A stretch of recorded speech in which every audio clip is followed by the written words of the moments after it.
Hi students, hope you are doing well at home.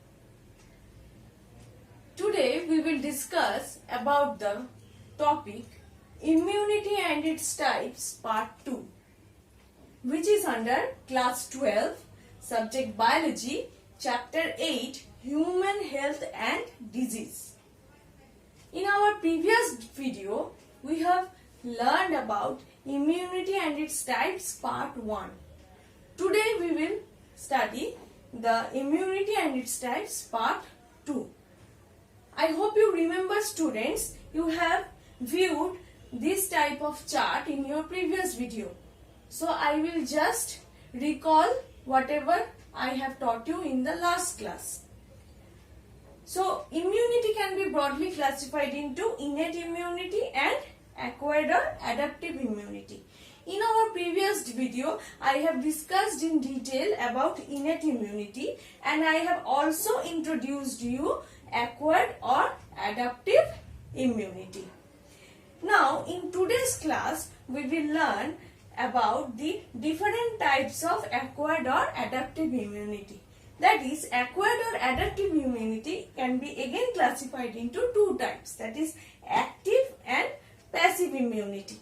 Again, the active and the passive immunity can again be classified into natural and artificial in both the cases. So, acquired or adaptive immunity can be mediated by two ways. That is, one is cell-mediated immunity, that is cellular immunity, or antibody-mediated immunity, that is humoral immune response or humoral immunity. And it can be further classified into active and passive immunity. And acquired or adaptive immunity is highly specific against the foreign particles that are the antigens. And adaptive or acquired immunity it is produced after confronting an antigen, that is after interaction with an antigen. Now students, we will learn in detail about acquired or adaptive immunity, that is its types. First, acquired or adaptive immunity, as you have already seen in the chart, it is classified into active immunity and passive immunity. So first we will learn in detail about active immunity.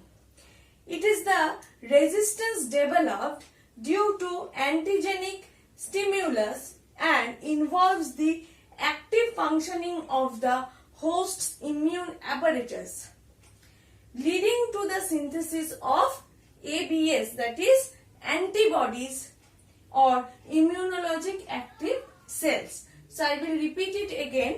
It is the resistance developed due to antigenic stimulus and involves the active functioning of the host's immune apparatus, leading to the synthesis of antibodies or immunologic active cells. Next, we will learn the types of active immunity. First is the natural active immunity. The natural active immunity, it results from a clinical infection by a microorganism. Example, after chickenpox, antibody is generated which protects the individual from recurring the same. In our lifetime, more or less every person is infected by chickenpox, which is caused by a virus. So when a person gets infected by chickenpox, so in response to those foreign antigens, antibodies are produced in that person's body. So later on, again if the chickenpox virus tries to infect that person, so it will not be able to do that because previously generated antibodies are already present in that person's body. So this is a type of natural active immunity. Next we will learn about artificial active immunity. Now what is artificial active immunity? It is mediated through vaccines, that is through immunization.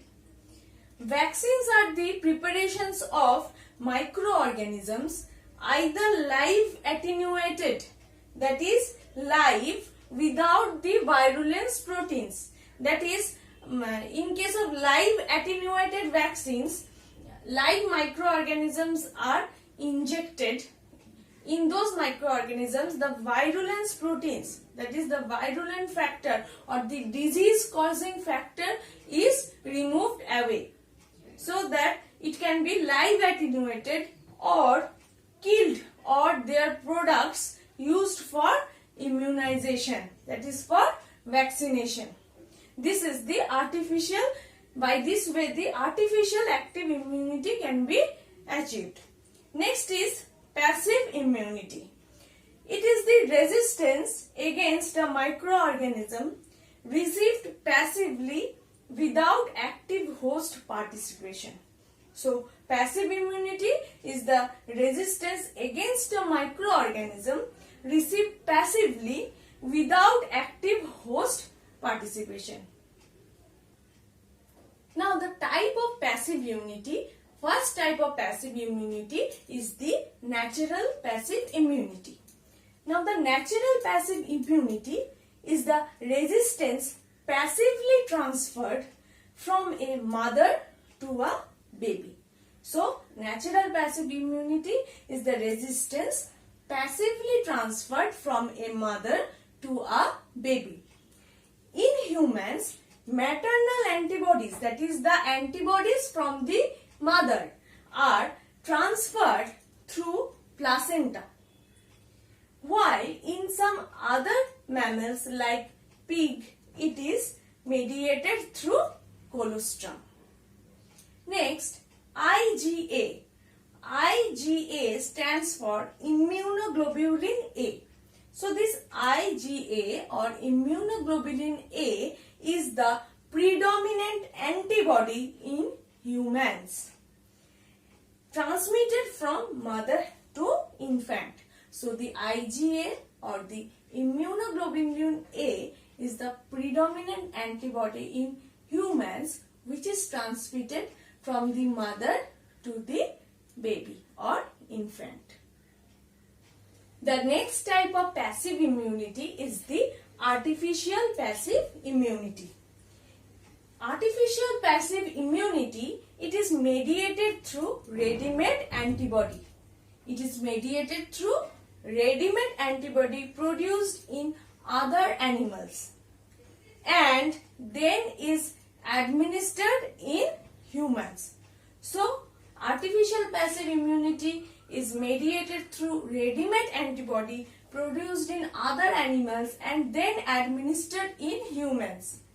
For example, equine, that is horse, hyperimmune serum, example antitetanus serum, and antitetanus serum prepared from hyperimmune horses are extensively used.